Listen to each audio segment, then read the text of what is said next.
The wheels of the stagecoach groaned as they rolled over the rough Wyoming dirt road.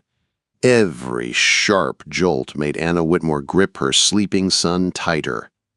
Tommy's warm face rested against her shoulder as dust drifted through the window. Anna stared out at the wide, empty land stretching in all directions. It felt like she was watching her old life slip farther and farther away. Only 3 months ago she had been a seamstress in a crowded Boston room. Every penny she earned vanished as soon as it reached her hands.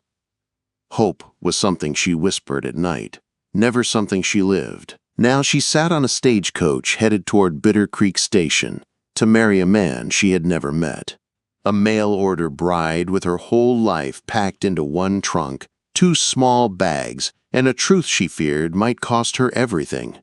"Ma'am," the driver called. "We'll reach Bitter Creek in about an hour. Your Mr. Mallister should be waiting there." Anna pressed her hand over the letter in her pocket. She had read Colt Mallister's words so many times the paper had softened. His handwriting was uneven but steady. He needed a wife. She needed a home. It should have been simple. But she had hidden one thing. Tommy. Anna looked at her son.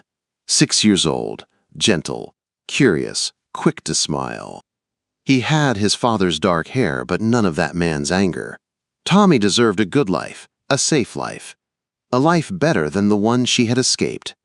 Outside, the land rolled in red rock and gray sage, nothing like the green hills back east. This place felt honest and wild, the kind of land where secrets could not hide for long. "First time in Wyoming?" a warm voice asked. Anna looked across the coach. A preacher sat opposite her, his coat dusty but his eyes kind. "Yes, sir," she said, straightening her simple dress. "I'm meeting my husband." The word felt strange. She had been married before, but that felt like another woman's life. A woman who trusted lies and forgave too much. "Many folks come west looking for a new start," the preacher said. "Takes a brave heart to begin again." Brave. Anna wasn't sure she was brave at all. Would he still think so if he knew she had only $17? If he knew she feared Colt would take one look at Tommy and send them away? The coach crested a hill. Bitter Creek Station came into view. A handful of small buildings stood huddled against the open land. Anna's breath caught. Somewhere down there was the man she had promised to marry. The coach stopped. Anna stepped down with shaky legs and lifted Tommy into her arms as a few men turned to stare. The air was thick with dust and tension. "Mrs. Whitmore," a deep voice said behind her. Anna turned and froze. Colt Mallister stood tall and broad, blocking out half the sun. His shoulders were wide, his beard thick, and a pale scar marked one eyebrow. His gray eyes held a quiet strength she did not expect.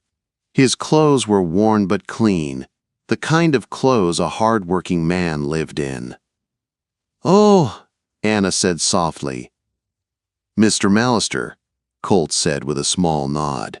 Then his gaze went to Tommy. Anna felt her heart twist. This was the moment she had feared since she left Boston. "I must tell you," she said quickly. "This is my son Tommy. I did not mention him in my letters. I feared you might turn us away." Colt looked at Tommy, then at Anna again. For a long moment he said nothing, then his voice came low and gentle. "The boy is part of you." Anna nodded. "Yes." A faint warm smile touched Colt's eyes.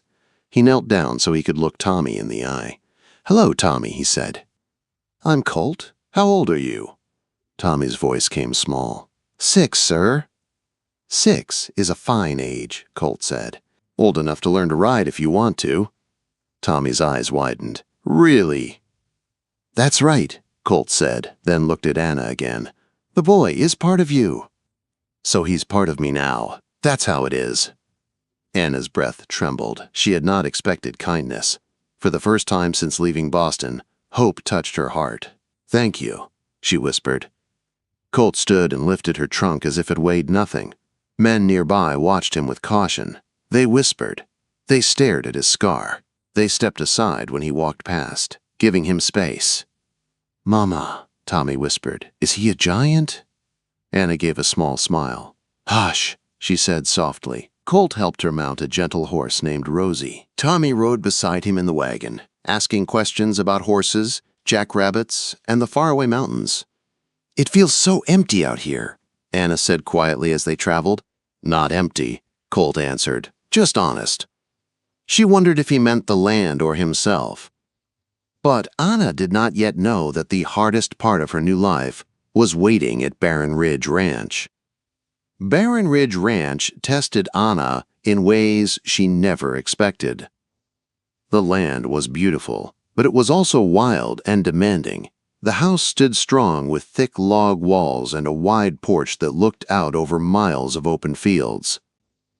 But once she stepped inside, Anna realized this life was different from anything she had ever known. She tried her best to settle in. She washed clothes by hand until her fingers ached.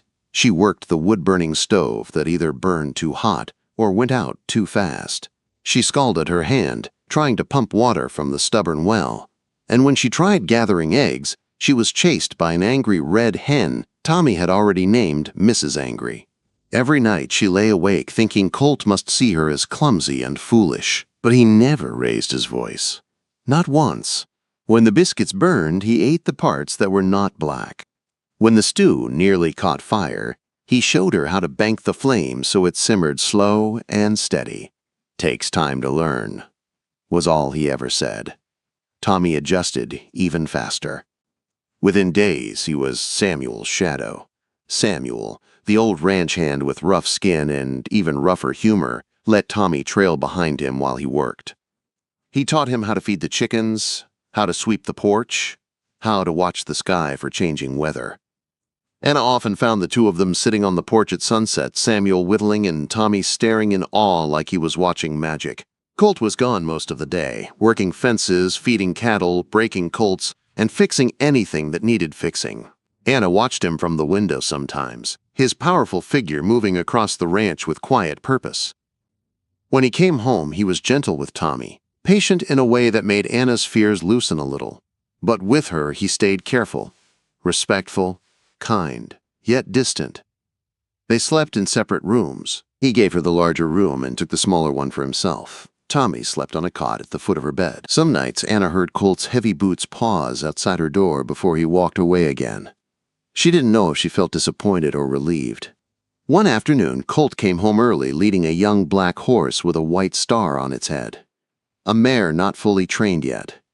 Tommy ran from the chicken coop, eyes wide. "Is she ours?" Tommy asked. "She's ours," Colt said. "But she needs trust before she can be ridden." Anna leaned against the porch railing as she watched Colt work with the mare. Every move he made was calm. He spoke softly. He never pulled the reins hard or raised his voice. His large hands could be gentle, patient. It was the first time she saw him truly smile. "She likes him," Tommy whispered. "He's teaching her to be brave." Anna understood how Colt had accepted them so easily. Maybe he saw them the same way he saw that horse, nervous, unsure, afraid, needing time. That night, after dinner, Tommy fell asleep on a rug near the fire. Anna moved to lift him, but Colt stopped her. "I'll carry him," he said. She watched as Colt lifted the sleeping boy with careful hands, holding him close as he walked up the stairs. Something warm settled in Anna's chest. It wasn't love.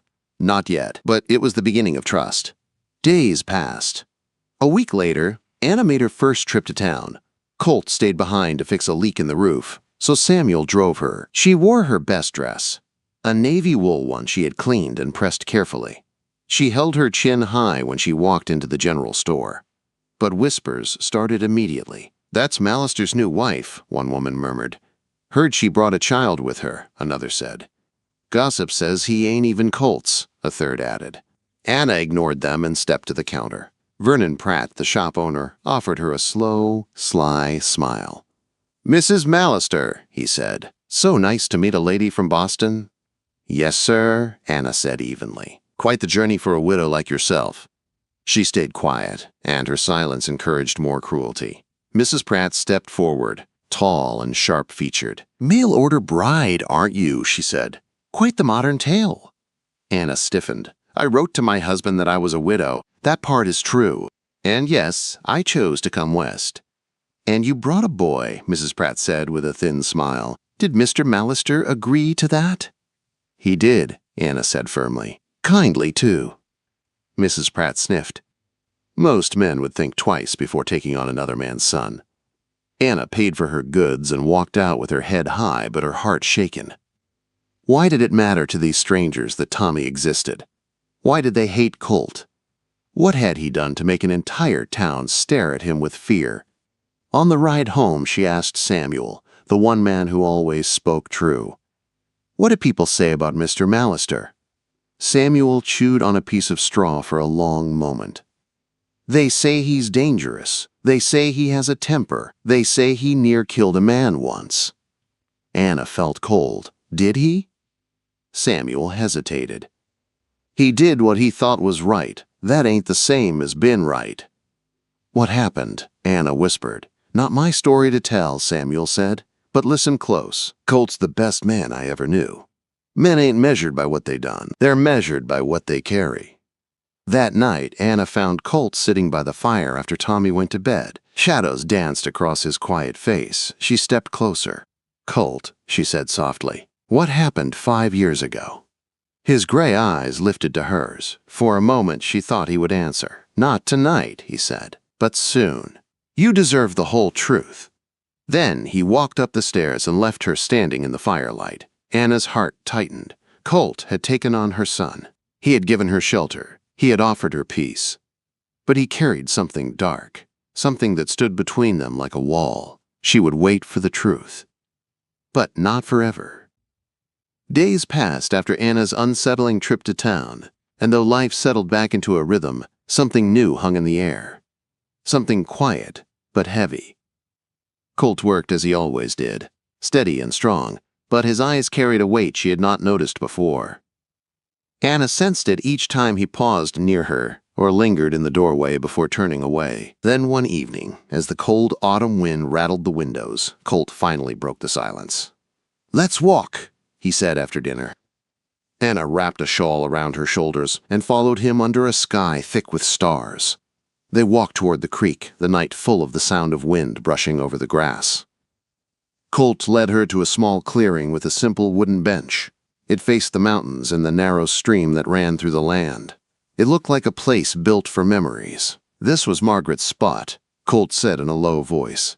"My sister?" Anna's breath caught. She sat beside him quietly. "When our parents died, she was 12. I was 22. I thought I could keep her safe," he said. "I thought she was safe working at the Dalton Ranch." His jaw tightened. "I was wrong." Colt stared at the mountains, his voice shaking with old pain. "Their son, Robert," he said. "He hurt her. Not once. For months.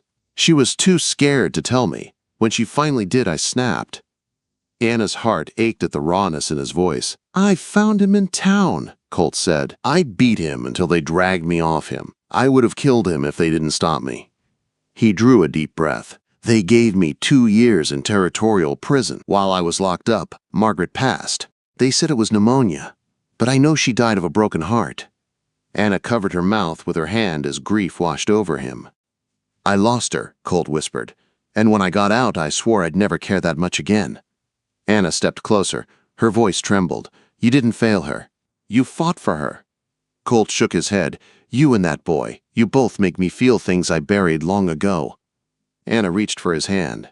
"You opened your home to us. You opened your heart. Tommy already loves you. And I," her voice faltered. "I'm starting to." Colt cupped her cheek with a gentle hand. His touch was warm. "You don't have to say anything before you're ready," he said. But she leaned into his hand, letting the fear of her past fade for the first time. That night, Anna did not sleep alone. There was no fear, no darkness, only patience, trust, a slow and quiet closeness she had never known before. In Colt's arms, she felt safe. The next morning, the world felt new. But peace in the West never lasted long. A week later, Judd Baxter rode into their yard. He was the richest landowner in the county, with a crooked grin that made Anna's skin crawl. He had tried buying Barren Ridge Ranch many times, but Colt had refused him. Now he arrived with 3 men behind him, hands close to their holsters. "Mallister," Baxter said with a smirk, "got news for you. County's putting your land up for auction. Seems you're behind on taxes." "That's not true," Anna snapped. "We paid them last month." "Funny," Baxter said. "Records don't show that." Colt stiffened beside Anna. "I want your water rights," Baxter went on. "Sell now and I'll pay double." "This is robbery," Anna said. "Call it what you want. The law is on my side," Baxter replied. "By the way, sorry about that barn that burned last night. Terrible accident." Colt took a step forward, rage burning in his eyes, but Anna grabbed his arm. "He wants you to lose your temper," she whispered. "He wants the sheriff to drag you back to prison." Baxter laughed. "Smart woman, Mallister." "We're not selling," Anna said. Her voice was steady. "Not now. Not ever." Baxter's smile dropped. "Then you'll regret it." He rode off, leaving the ranch in cold silence. The trouble came fast. Their fences were cut. Their horses were stolen. Their creek clogged with silt. Tommy woke from nightmares crying. Samuel kept watch at night with a rifle. As the tax deadline approached, their hope grew thin. "We should send Tommy away," Colt said one night. His voice cracked. "It's not safe for him here." Anna turned. "And what about me?" "You stay with me," Colt said. "But I won't risk the boy's life." They packed Tommy's small things. Anna hugged him tight as he clung to her neck. "I'll be good, Mama," he whispered. "Tell Rosie, I'll come back." Anna nodded through the ache in her chest. 3 days remained. They were still $100 short. Anna rode to town alone. She begged for help. She offered to work. She sold the last thing she owned, her wedding band from her first marriage. The women in town turned their backs. The banker laughed. The sheriff shrugged. Anna returned home with empty hands and a broken heart. Later that night, Anna sat beside Colt in a quiet kitchen. "There's nothing left," she said. "Maybe we should take Baxter's offer." "No," Colt said firmly. "We don't let that man win." "But what about Tommy?" Anna whispered. "How long can we run?" Colt looked down. "I failed, Margaret. I won't fail you." At dawn, a hard knock sounded at the door. Colt grabbed his rifle. But it wasn't Baxter. It was Pete Morrison, a young ranch hand from the Dalton Ranch. His face was pale. His hands shook. "This is money," he said, handing Colt a leather pouch. $90. All I've got." Colt frowned. "Why?" Pete swallowed hard. "Because I knew Margaret. She was kind. She didn't deserve what happened. And I did nothing. I've regretted it every day since." Baxter broke her. "I can't bring her back. But I can help you fight." Colt took the money with shaking hands. That night, the taxes were paid. But Baxter was not done. 2 days later, Sheriff Morris arrived and arrested Colt for assault and threats against a landowner. All lies written by Baxter. Anna tried to stop them. "Please, he's innocent."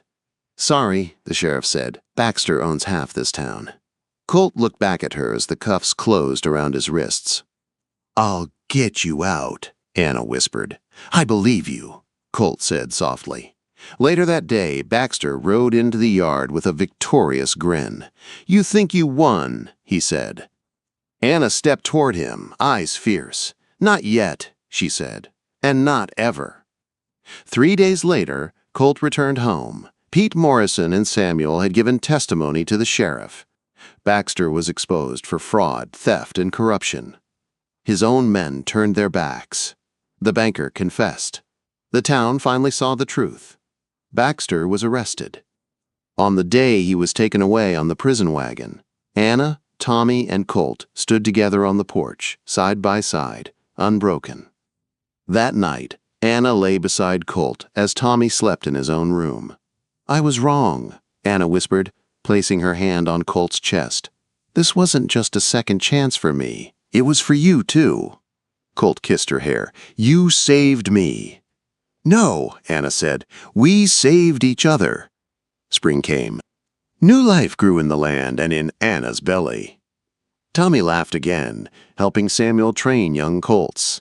Neighbors came to help rebuild the barn. Bit by bit, the town changed its heart. A year later, a baby girl was born. They named her Margaret Hope. When Tommy held her in his arms with Colt's hands steady on his shoulder, Anna knew with certainty that miracles did happen in the Wild West. Sometimes hope did not arrive in a grand way. Sometimes it came on a dusty stagecoach with a tired woman and her little boy. And sometimes it grew into a family stronger than anything the land could break.